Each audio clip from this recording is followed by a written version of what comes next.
What's going on, everybody? This is Devin Thomas back with another episode of Unscripted.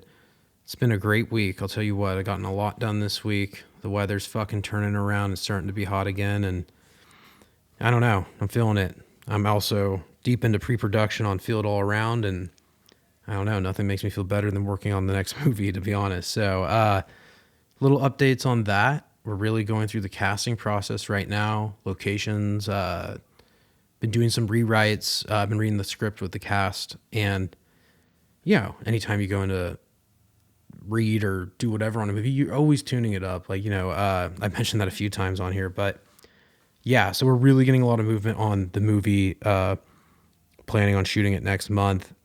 And I've had a lot of people also inquire about the film and just kind of the process and what we're going to do. So on this movie, it will be shot in two halves. I think I've kind of told people this, but it takes place in LA and San Jose, and my LA people, I'm networking with them. My Bay Area people, I'm networking with them. So if we've talked, like I said, just stay in touch. And we'll try and get everything lined up. But yeah, I've been doing that. I'm actually considering bringing on a friend as a producer. I saw she was posting, and I messaged her. She'll probably hear this by the time it's out. But yeah, try and get somebody else on here just to kind of help share the workload.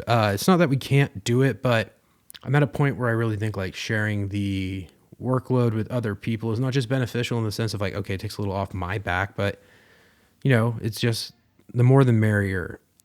And that's even from like a networking point of view. Like the more people that are involved with the movie, the better reach it'll have just initially when it comes out. And I don't know, it's important to, when you're creating opportunities for people, like making the movie is an opportunity. And when we get people that want to work on it, that are serious about the opportunity, that's where the magic happens, especially on Peninsula Nights. So many people that we didn't think were going to work on the film, or not even didn't think, but like people that came on to work on it, they were just so fucking dedicated and committed to making it the best thing it could be. And at the end of the day, that's the most important thing. It's not the person who wants to be the most fucking famous or have the most attention. It's the person who wants to make it the best thing it can be. And that's the type of person I want to work with. And that's, not been hard, because the people I've worked with are great fucking people. And they know that the opportunity that is being created with making these films is a great opportunity. And there's a synergy that happens when everyone capitalizes on that momentum together. And that kind of brings me to my next point. I've been thinking about this a lot this week. I just see so many people, not complaining, but people that just, they want to do this. And I noticed this a lot, especially when I went to film school. There's a lot of people that came and they're like, I'm going to fucking do this. I'm going to fucking do that. And then at the end of the day, they're the people that probably aren't working in the business anymore. And I guess I could go into more detail on this. The people that were like, I'm going to get so fucking famous, or I'm going to be the fucking, coolest person, whatever. I don't even know if they're doing this anymore. I never tried to do this to be fucking cool. I never tried to do this because I thought, hey, like, look at me. It is really because I love filmmaking. And I think that's something that should be very clear. You don't want to do this career unless you love acting, you love writing, you love directing, you love producing, even if you just love the movies and you want to be a part of it, that's fine. But don't get into this line of business just to get fucking famous or just to get rich or so you can have an ego about it. It's just the fucking wrong reasons. And I don't know, one thing I noticed about a lot of these other people too, and this is a little bit of a rant, but it's just work ethic. Like, so many people say they're going to go out and I'm going to do this and I'm going to be, the person that blah, blah, blah, blah, the star or whatever. And it's like, it really comes down to a few things. Like, really, you got to have discipline. And that's not just like discipline over like, that's discipline in your entire life. That's over emotion, finance, career, everything. If you cannot discipline yourself to be the best version of you, it's going to be very hard to put yourself out there into the world and have people not only admire what you're doing, but also think that you are the person who should be like held responsible to do this. I don't even know. I just don't think you should be fucking doing this if you're not really committed. I see a lot of people, and no one's specific, but I see a lot of people that, they fuck around, simply put. And I'm not even trying to be rude about it, but like, if you're fucking around spending your money on shit that's not committing to your career, that's pretty much the first thing. Like, let's just use an example. And there's nothing wrong with doing these things, but if you're really serious about making it, think about this. You want to go and buy that extra fucking thing that's just a time waster. Maybe it's a Xbox. I play Xbox. I'm not hating on that. But let's say you buy a $600 Xbox, but you could have bought a $600 fucking piece of equipment to get you closer to your dream. Who can you blame for that? If you buy a $1,200 ticket to go to fucking Coachella, but you could have bought $1,200 of camera equipment or whatever, who can you blame for that? The only person you can blame is yourself. And I had that problem when I was younger. I wanted the good time because I wanted to feel good and I wanted to have fun. But if you have a dream like this, you can't focus on having fun and feeling good. Like, you got to be disciplined. You got to wake up every day being like, how can I get closer to the dream? How can I get what I want today? And not how we get what you want, but like, how can I make what I want a reality? How can I manifest my dream today? And it's the small wins that add up. I'm telling you right now, like, you're not going to throw a Hail Mary and get fucking famous overnight or whatever, your dream come true. Sometimes that happens, but there is no overnight success. It all comes with so much shit no one ever fucking sees. I heard Tarantino say that thing. He's like, oh, everyone's like, you made this first movie and it was so fucking great. And he's like, yeah, that was after 10 years of fucking nothing working out. I feel the same way. I have been doing so many creative things over the years, and filmmaking was always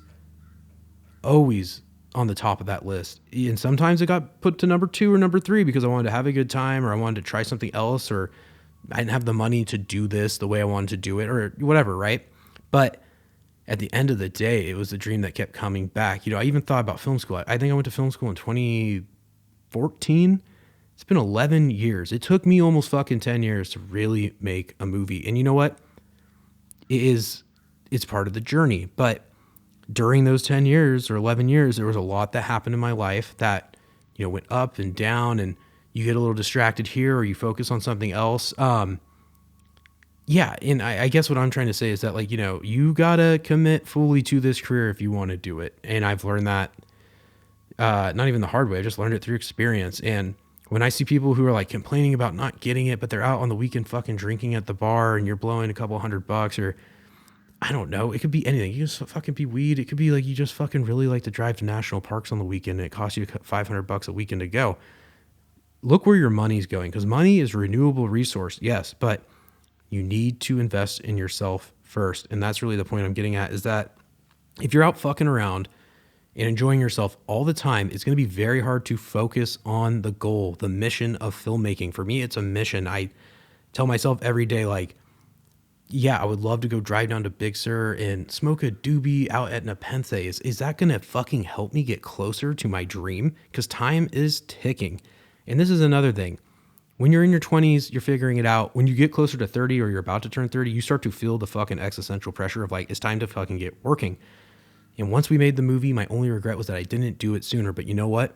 Maybe it was timing. Maybe it was emotional maturity. Maybe it was just something, that is, it happens internally. I don't know. I don't have the answer, but I'm trying to just articulate that for you guys out there, because I see so many other filmmakers, and not only see it, I've had so many people ask me, like, what do you do to get it done? And it's honestly like, I don't know if you guys read my Bold Journey article, but I kind of touch base in there.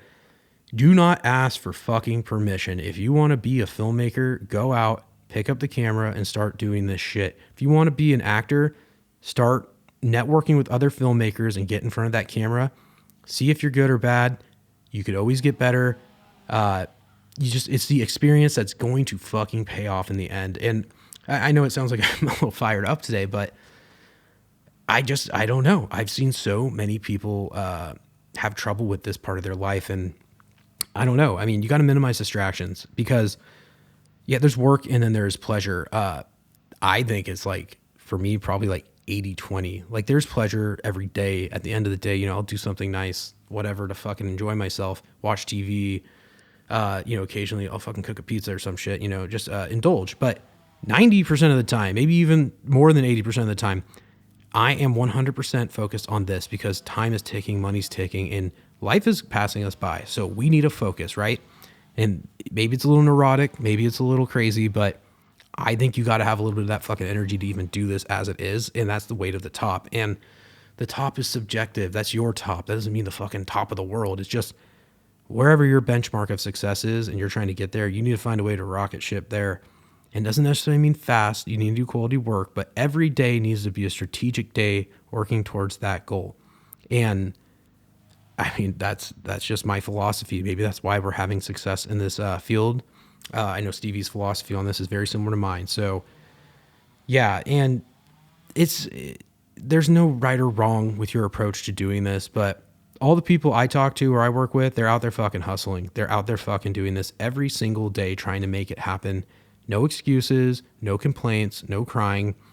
It's on you to make it happen. So yeah, it's just something I've been thinking about. And I know a lot of people are like, well, how do I figure it out? Like, it's like, I can offer guidance. I don't have a life raft for everybody in the world to hop in and be like, let's go to Hollywood. It's really a matter of do it yourself. And that's another thing. Doing this business by yourself, if you can be in control of not only writing, producing, directing, if you were an actor acting in your own stuff, that's the secret. No one is coming to save you. I heard Mark Duplass say the thing about the cavalry isn't coming. The cavalry isn't fucking coming. If you think someone's going to throw a fucking $1 million screenplay into your lap or say, hey kid, tap you on the shoulder and be like, hey kid, we're hiring you to direct a movie. In what world? You have to show them you can do it. That's a big reason why Peninsula Nights got made. I had to show people I could direct. The rest of the team had to show people they could act. Is so much more than, I don't know, maybe back in the day you just go and fucking get casted in something and now you're a star. I think gone are the days. I think now it's really a do it yourself. And if you can prove that you can do it, they'll give you an opportunity. So I know a lot of people ask all the time. I get a lot of DMs and we've been pushing some content lately that's a little bit more advice driven, which is not by mistake. It's by design because so many people want to know how to really, stay on track and get it done. So I'm not a big drinker, but I'm not hating on people that do drink, but like, I think if you're drinking every fucking weekend and just like partying, like that might be the first thing to like cut out, because if you are distracted by having a good time, there's nothing wrong with that, but you can't complain if you're letting the distractions be your priority. I guess what I'm saying is that you just really can't do this business if you're not willing to sacrifice a tremendous amount on a personal level. And that might mean that good time, that extra trip, that new toy you want.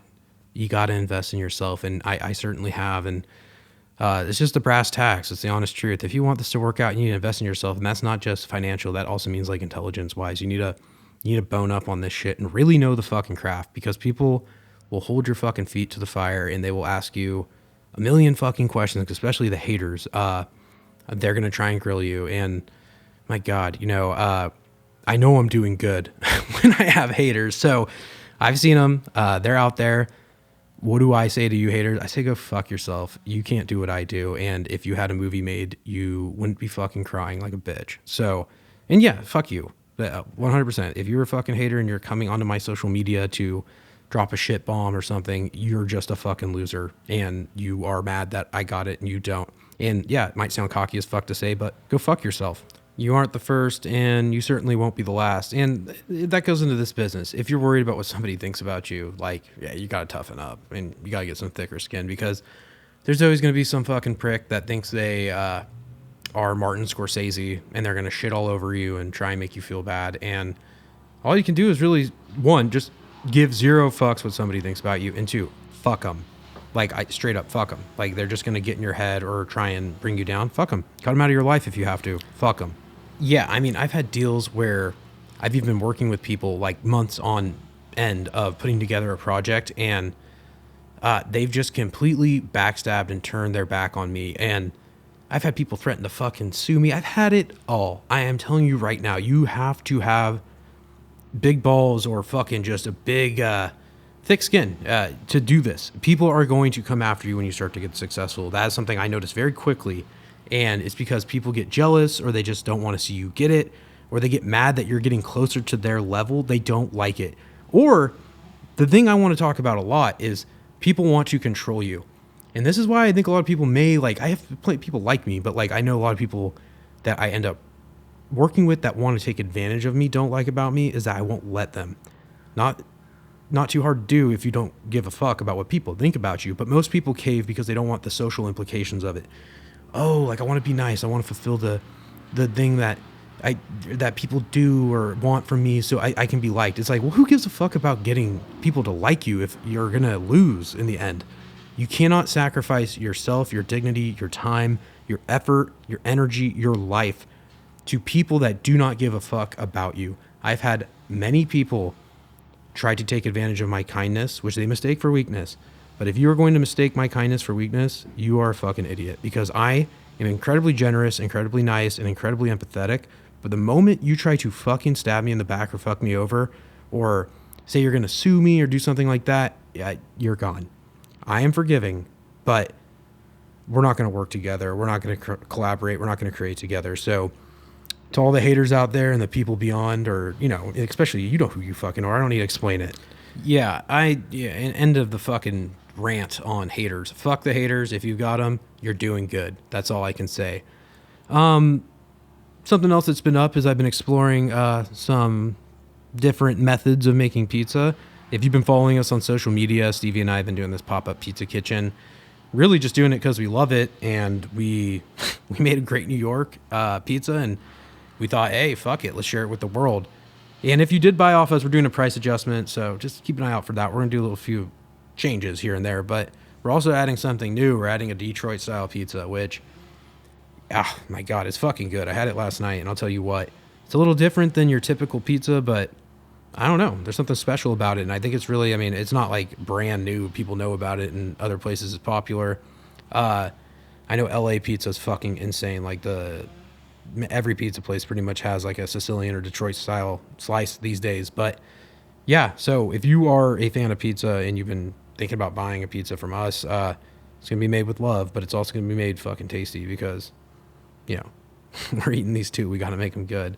But yeah, that Detroit style pizza, it's insane. I actually baked one for fucking Christine last night too. And dude, she was just like, this is the best fucking pizza I've ever had. And I'm like eating it. I'm thinking the same thing. I'm like, damn, like I'm a New York style pizza guy, but I don't know. Detroit style gives it a run for its money. So if you're thinking about ordering one or some shit, we'll probably do a pop-up tomorrow, Saturday. I don't even know what the fucking date is. February 22nd. So, and then we might not do the pop-up for like a couple weeks just because of the movie. I think we're going down to LA first week of March. So you might have another week, but hit me on Instagram or whatever if you guys really want one, if you're local. Something else I wanted to talk about was White Lotus Season 3. I don't know if you guys have fucking seen it, but wow, it's starting to get real good. If you've seen 1 and 2, there won't be very many spoilers, but if you haven't, yeah, turn this off because I don't want to ruin it for you. But yeah, if you're a White Lotus person, or the White Lotus, you know, the formal name, you'll be excited. I got some conspiracies. I think I'll have Stevie hop on here with me for one of these later, maybe even tomorrow or tonight. But yeah, White Lotus Season 3, it started off so fucking good. Literally, my expectations were met, which is something that's always refreshing when you're watching a show. But yeah, White Lotus Season 3, it starts off with a killer cast. And it also shows somebody from Season 1, Belinda. I don't know if you guys remember Belinda, but she was in Season 1. She's the masseuse that Tanya, the Jennifer Coolidge character, is going to fund the spa for after she develops a relationship with this masseuse. And in the end, she ends up giving Belinda a nice hefty cash tip, but she leaves with Greg, the guy who she marries. And in Season 2, there seems like there might be some nefarious things going on with him and the gays that capture the Jennifer Coolidge character, Tanya, and ultimately leads to her death. But yeah, Belinda's back. And she's such a minor-ish character in Season 1. She's not minor, but she's not the main character, right? And her story felt kind of concluded. But with Season 3, seeing her be there initially on the boat or whatever, she shows up to like train at the White Lotus for a new masseuse project. Let me step back though. The cold open of Season 3 really is why I have these thoughts or this theory. The Season 3 opens up, I think the kid's name is Zion, is this black kid, and he's doing a meditation with one of the staff members of the White Lotus, and it's this Indian woman, and they're like meditating, and then they hear gunshots, so everyone kind of turns their head and they're like, oh shit, it seems like a mass shooting or something's going on at the White Lotus Hotel. And the kid kind of snaps out of it, and he tells the lady meditating, he's like, hey, like, do you hear that? And she's like, oh my God. And then bullets start flying and they run. But he runs towards the bullets and he says, oh my God, let my mom be okay. Well, as a screenwriter, nothing's fucking there unintentionally. So I'm thinking, okay, Zion, this kid, he kind of talks about how his mom brought him out here because she knew he was going through a hard time with like finals or some shit. And then this shooting breaks out and he runs towards the danger like a fucking police officer or Marine.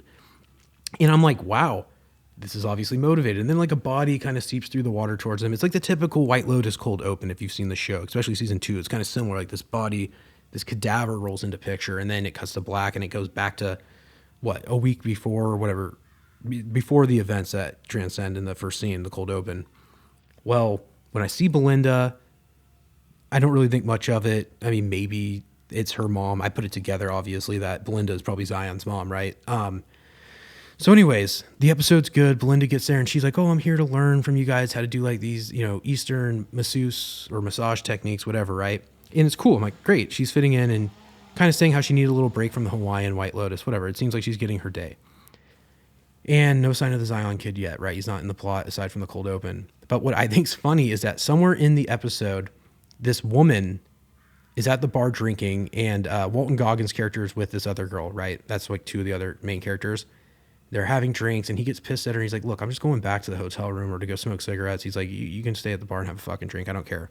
And it's kind of implied that his girlfriend, maybe not implied, but I think it's subtly implied she might be a prostitute or like some girl he kind of met. He seems almost like he's there for business more than pleasure. While she's sitting there alone at the bar, though, she meets this other woman who's like, you're so beautiful. And like, oh, the girl's British and she's got like kind of buck teeth. She's like, I love your teeth. Like she points out her obvious, some may call it a flaw, but it's a feature that, somebody notices. And they start talking and she's like, the British girl that's with Walton Goggins like, oh, what are you doing here? Like, da da da. And she's like, well, my husband or boyfriend and I got in a fight. He lives at the top of the hill, but I came down to the bar. We come here to drink. Well, then she says, oh, my boyfriend's actually that guy right over there in the orange shirt. And it cuts to Greg from season 1 and 2, who is the guy who seduces and eventually marries Tanya. Well, Tanya dies in season 2 because it's implied that Greg was friends with Quentin, the gay guy, who was kind of the master hand of the whole trip to Palermo in season 2. So based off the cold open, it's going to sound a little bit of a stretch. I think Belinda is going to recognize Greg as the guy that took Tanya not away from her, but took Tanya's, away from maybe starting the spa with her. And obviously Belinda has remorse towards Tanya, but I think that Belinda's going to find out that maybe one of these girls go to get a massage and like, oh, my boyfriend, she sees Greg and she's like, maybe confront Greg or be like, hey, didn't you like marry Tanya or didn't you and Tanya have a thing? And if he denies it or acts like he doesn't know who the fuck Tanya is, she's going to Google Tanya and find out that Tanya McQuaid died. And then maybe she discloses this information to her son, Zion, when he gets there. And that's why Zion in the cold open is running towards the thing, being like, I hope my mom's okay. Because I think maybe Belinda and Greg rather, might maybe he tries to kill her because he finds out. This is super big conjecture and speculation, by the way. If you're a fan of the show, maybe you're on my fucking, you're catching my drift. But this is what happens when HBO only releases 1 episode a week. You get way too much fucking time to think and you start making crazy fan conspiracies. But I have to say, I actually like this. Not having the binge watch available. Like, imagine Squid Game 2 came out 1 episode at a time. Yeah, it's a little punishing to wait, but fuck. It really gets you thinking. And I think that's the most fun part about a show like The White Lotus.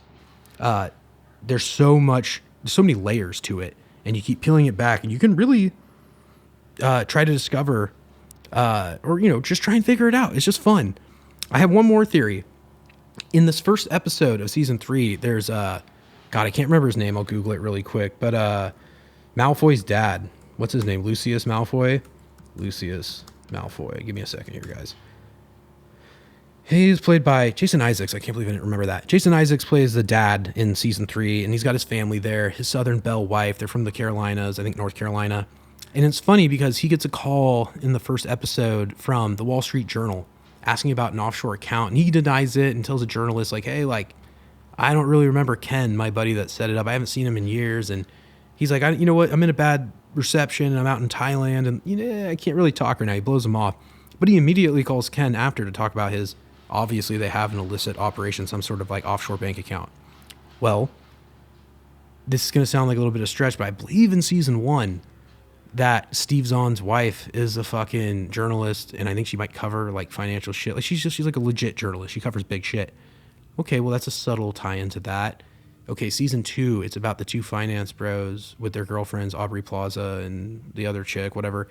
They're in finance. They're like clearly in that field.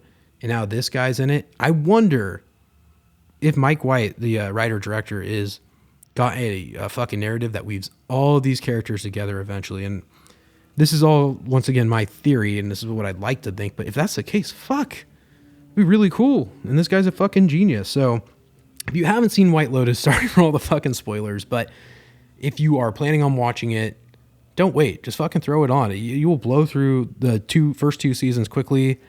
Episode 1, season 3, I've watched it a few times. I just enjoyed it so much, and it's kind of nice to rewatch it. There's so much. It's like you really get, it's like an onion. You peel back the layers, and there's always something else every time you watch. It's just an incredibly well-made show. So White Lotus season 3, it's got my endorsement. Not that it needs it. It's a fucking great show.